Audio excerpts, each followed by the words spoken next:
Now, to begin with, I want to show you this Edward, and his last name is spelled Leedskalnin. Can't pronounce it.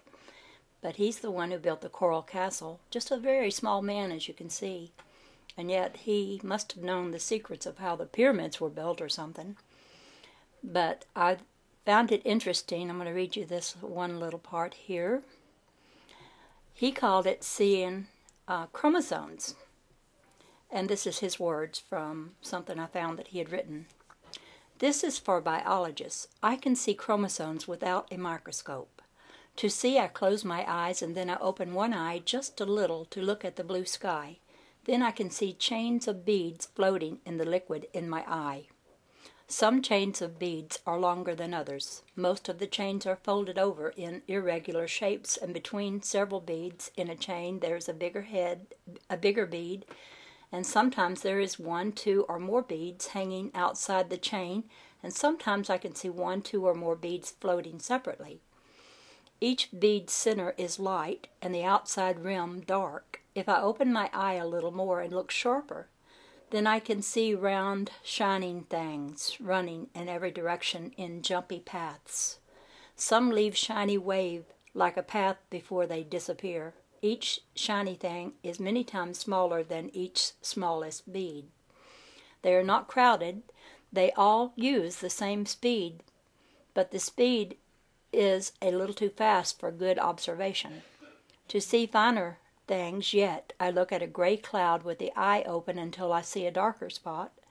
When the spot begins to boil in the middle, then I can see tiny multicolored streaks running out of the middle. The scene lasts about a minute, and when it is gone, then nobody can know when the next scene will come around. Matter, and this is what he says about matter, every form of existence, whether it be rock, tree, or animal, has a beginning and an end. But the three things that all matter is constructed from has no beginning and no end. They are the north and south pole individual magnets and the neutral particles of matter. These three different things are the construction blocks of everything. And apparently this Ed had some great wisdom to know how to use this knowledge, and he didn't pass it on to anyone. People tried to get him to tell, but it was his secret, and he kept it, and he went to the grave with this secret. So now I have drawn on a piece of paper here some pictures of what some of them look like, but bear in mind that there's much of this. These are just samples of what some of them look like. In a way, they look like streaking water down a window pane, blown by the wind, kind of zigzag or crooked. Some of them look very much like that, or some of them look like little tubes. And up in the left-hand corner, I don't see the two that look like little C's that are facing each other. I don't see that anymore, but at first when I started viewing these, I saw that more often, and I don't see it at all now. They seem to have been evolving what I see. And at one point on the right, you see two of these little tube-like things facing each other, and all these little bubbles between the two of them. It's like they were making the bubbles together. I know that sounds strange, but that is maybe what I'm reading about in the book, where they're taking a complex carbon dioxide and making food out of it, and they're increasing themselves, and they're becoming more and more complex little forms. And I see them like as if they were in layers, like an onion skin.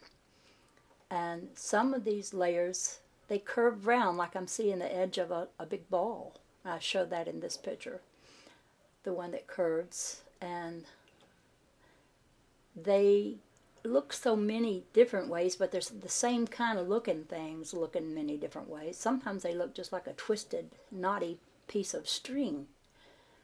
But when I see them in the light, and the light is real bright, I see them better, and they're really best seen against a blue sky. But you can see, I can see them in my room just from my light in the room, my artificial light. I have to squint my eyes a little bit.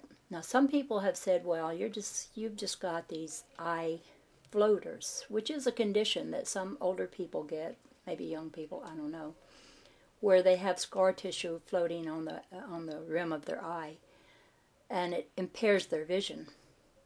But this is not that. If it were that, that would be a very complicated thing, but this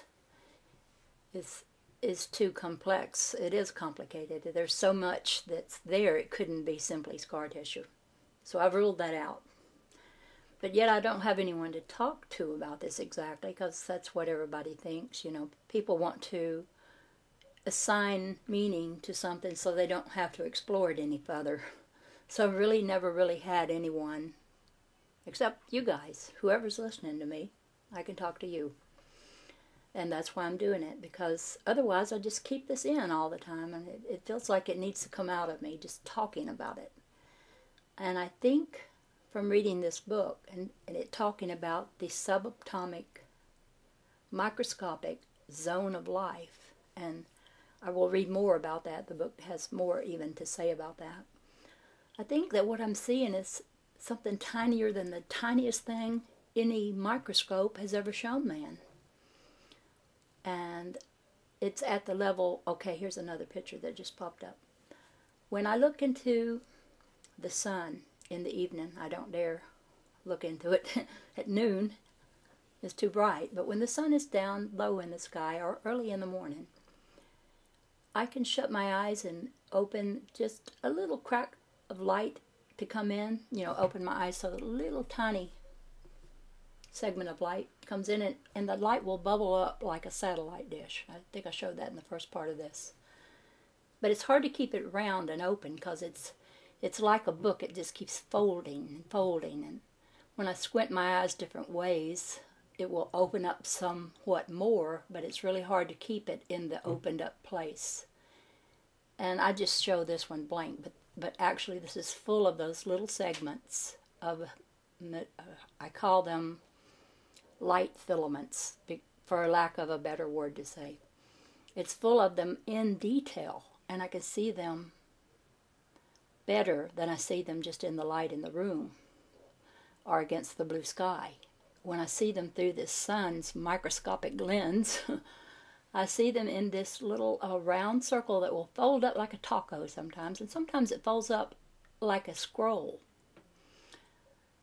And I can see them as they enter into this, and they're real tiny, and then they get into that circle of magnification, and they're detailed and bigger. And it's like it was like it were a page in a book, a round book. Sometimes one edge, like in the last picture here on the bottom right, it will flatten into something like the edge of a page and flip. And there's all this immense activity going on in there. And it's big and it's little at the same time. And when I see it on its side, it looks sort of like the disk that the galaxy makes, you know, the Milky Way galaxy, kind of fat in the middle and thin on the edges. I don't have a lot to tell you about what it is I'm seeing or how to work with it or anything, because as of now, I'm just experimenting with this, and I would love others to try to do this. Not just try to do it, but I think one of the prerequisites of this, and it could be a powerful thing that we're looking at here, and this prerequisite would be very important were it to ever develop into something that is powerful, because you don't want powerful ways and means of doing things to fall into the hands of those who don't love everyone.